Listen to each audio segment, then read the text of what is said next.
Lily and the Golden Acorn. ഒരിക്കൽ തിളങ്ങുന്ന നീലാകാശവും നിറമുള്ള പൂക്കളുള്ള ഒരു മാന്ത്രിക ഭൂമി ഉണ്ടായിരുന്നു. അവിടെ ലില്ലി എന്ന ഒരു കൊച്ചു പെൺകുട്ടി താമസിച്ചിരുന്നു. പുതിയ കാര്യങ്ങൾ കണ്ടെത്താനും സാഹസിക യാത്രകൾ നടത്താനും ലില്ലി ഇഷ്ടപ്പെട്ടു. ഒരു നല്ല വെയിൽ ദിവസം അവളുടെ വീടിനടുത്തുള്ള മാന്ത്രിക വനത്തിലൂടെ നടക്കാൻ അവൾ തീരുമാനിച്ചു. അവൾ വനത്തിലൂടെ അലഞ്ഞുതിരിയുമ്പോൾ റസ്റ്റി എന്നു പേരുള്ള സംസാരിക്കുന്ന മുയലിന്റെ മേൽ തട്ടി. റസ്റ്റി വളരെ സൗഹാർദ്ദപരവും ബുദ്ധിമാനും ആയ പഴയ മുയലായിരുന്നു. വനത്തിനുള്ളിൽ മറഞ്ഞിരിക്കുന്ന ഒരു പ്രത്യേക നിധിയെക്കുറിച്ച് അദ്ദേഹം ലില്ലിയോട് പറഞ്ഞു, ഗോൾഡൻ അക്രോൺ.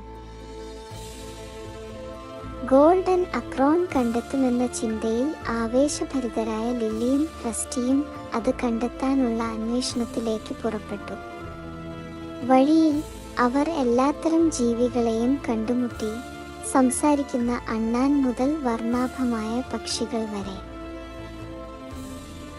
ഓരോരുത്തരും ഓരോ സൂചനകൾ പങ്കിട്ടു. അത് അവരെ നിധിയിലേക്ക് അടുപ്പിച്ചു. ദീർഘവും സാഹസികവുമായ യാത്രയ്ക്കൊടുവിൽ ലില്ലിയും റസ്റ്റിയും ഒടുവിൽ ഗോൾഡൻ അക്രോൺ മറഞ്ഞിരിക്കുന്നതായി പറയപ്പെടുന്ന കാടിന്റെ ഹൃദയഭാഗത്തെത്തി.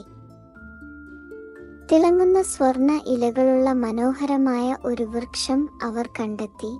അവയ്ക്കിടയിൽ അവർ കണ്ടിട്ടുള്ളതിൽ വെച്ച് ഏറ്റവും ധീരമായ അക്രോൺ ഉണ്ടായിരുന്നു.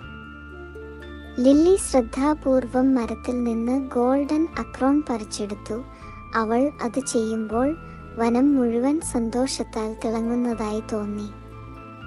മൃഗങ്ങൾ ആഹ്ലാദത്തിൽ പാടുകയും നൃത്തം ചെയ്യുകയും ചെയ്തുകൊണ്ട് അവരോടൊപ്പം ആഘോഷിക്കാൻ ചുറ്റും കൂടി.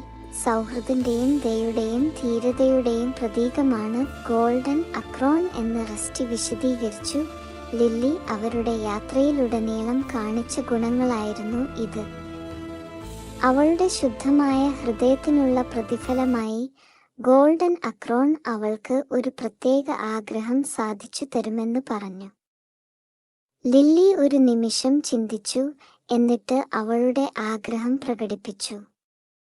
വനം സന്ദർശിക്കുന്ന എല്ലാവർക്കും ആശ്ചര്യവും സന്തോഷവും നൽകുന്ന ഒരു സ്ഥലമാകട്ടെ എന്ന് അവൾ ആഗ്രഹിച്ചു. അവളുടെ ആഗ്രഹം പൂർത്തിയാക്കിയപ്പോൾ ഗോൾഡൻ അക്രോൺ തിളങ്ങി, അന്തരീക്ഷത്തിൽ മാന്ത്രികത നിറച്ചു. അന്നു മുതൽ കാട് കൂടുതൽ ആകർഷകമായി തീർന്നു.